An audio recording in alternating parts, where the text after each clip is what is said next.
நாட்டின் சில பகுதிகளில் நேற்று இடம்பெற்ற விபத்துகளில் சிக்கி குழந்தை உட்பட 2 உயிரிழந்துள்ளனர். யாழ்ப்பாணம் மண்டைத்தீவை அண்மித்த பகுதியில் நேற்று மாலை இடம்பெற்ற விபத்தில் 20 பேர் காயமடைந்துள்ளனர். ஊர்காவற்றுறையிலிருந்து யாழ்ப்பாணம் நோக்கி பயணித்த இலங்கை போக்குவரத்து சபைக்கு சொந்தமான பஸ்ஸின் டயர் வெடித்ததில் விபத்து சம்பவித்துள்ளது. டயர் வெடித்ததில் வேக கட்டுப்பாட்டை இழந்த இலங்கை போக்குவரத்து சபைக்கு சொந்தமான பஸ் எல்லைக்கற்களை உடைத்துக் கொண்டு கடலுக்குள் விழுந்துள்ளது. இதன்போது பஸ்ஸில் 45 பயணிகள் பயணித்திருந்ததாக அங்கிருக்கும் எமது பிராந்திய செய்தியாளர் குறிப்பிட்டார்.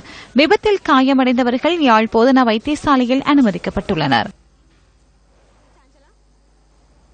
மோதூர் பகுதியில் இடம்பெற்ற வாகன விபத்தில் 2 உயிரிழந்துள்ளனர். விபத்து இடம்பெற்ற இடத்திலேயே ஒருவர் உயிரிழந்துள்ளதுடன் மற்றொருவர் வைத்தியசாலையில் அனுமதிக்கப்பட்ட பின்னர் உயிரிழந்துள்ளார். திருகோணமலையிலிருந்து கல்முனை நோக்கி பயணித்த தனியார் பஸ் ஒன்று முச்சக்கர வண்டியுடன் நேற்றிரவு மோதி விபத்துக்குள்ளானது. விபத்தில் முச்சக்கர வண்டி சாரதியான 23 வயதான அக்கரைச்சேனையைச் சேர்ந்த இளைஞன் சம்பவ இடத்திலேயே உயிரிழந்துள்ளதாக போலீசார் தெரிவித்தனர். உயிரிழந்தவர்களின் சடலங்கள் மூதூர் தள வைத்தியசாலையில் வைக்கப்பட்டுள்ளது. இந்த விபத்தில் காயமடைந்த மேலும் ஒருவர் மூதூர் வைத்தியசாலை அனுமதிக்கப்பட்ட பின்னர் மேலதிக சிகிச்சைக்காக அனுராதபுரம் பொது வைத்தியசாலைக்கு மாற்றப்பட்டுள்ளதாக வைத்தியசாலையின் பேச்சாளர் ஒருவர் குறிப்பிட்டார்.